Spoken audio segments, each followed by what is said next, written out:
fellow Toastmasters and competitors. Ricky here, thanking you for those awesome questions that you're sending me and asking. I really appreciate it. And here's the first question. The first question was about specific gestures. And the second question had to do with your outfit as well as props.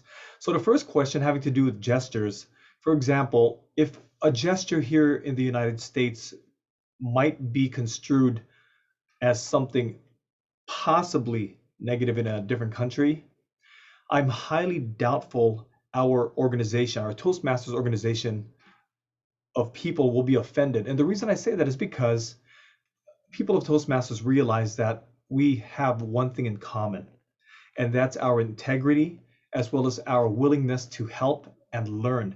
So when we do something, it is never to be offensive, it is never to hurt anybody, and it is typically used in our speech for the purposes of either gaining your attention or accentuating a point.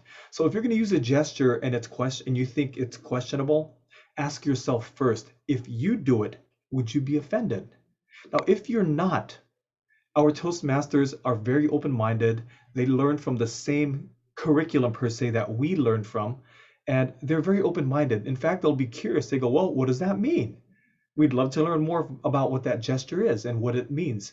So don't worry about your gestures. In fact, really, if it's something that you do, definitely let loose. As long as it's not something that's absolutely ridiculously considered offensive, then yeah, you're okay. You're great. Now, the second question I received was, oh, well, what about clothing? What about props?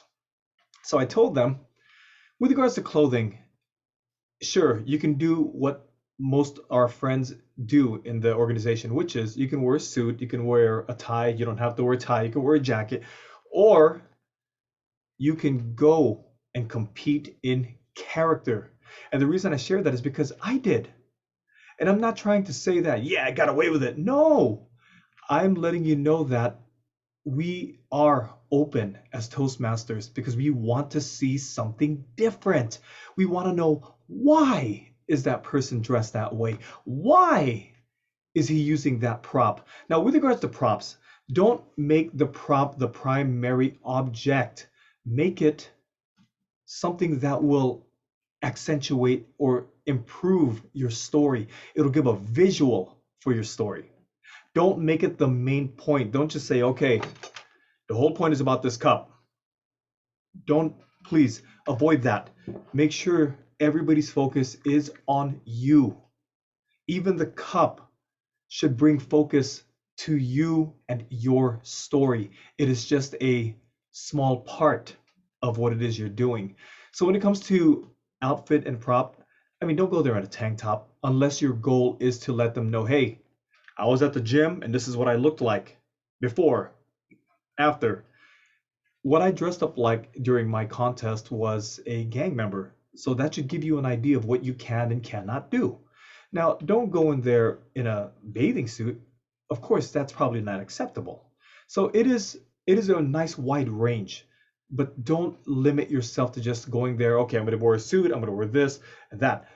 Wear what is appropriate to your story and bring props that are appropriate to your story, as long as it doesn't take away from your message and from you and what you're trying to share. You don't want them looking at this the whole time. For example, they're like, oh, why is that guy holding a piece of toilet paper? What does that have to do with a story? He's going to wipe his slate clean? You know, for example, okay? So those are the two questions I received. And for my friends who did ask that, I just hope that it answered your question as well as your inquiries and made you feel more at peace when you compete, because I know your competitions are coming up. And for those of you that are just watching this from around the world, I just want to say congratulations to all of you who've already moved forward to the area and who are going to be moving forward to the division and beyond. I hope these tips helped you. And if you do have any specific questions for me, don't ever hesitate to leave me a comment in the comments section. And make sure you smash that subscribe button so you can be notified of my new videos and tips and tricks. Until then, keep motivating, keep encouraging, and good luck in the contest. Bye, guys.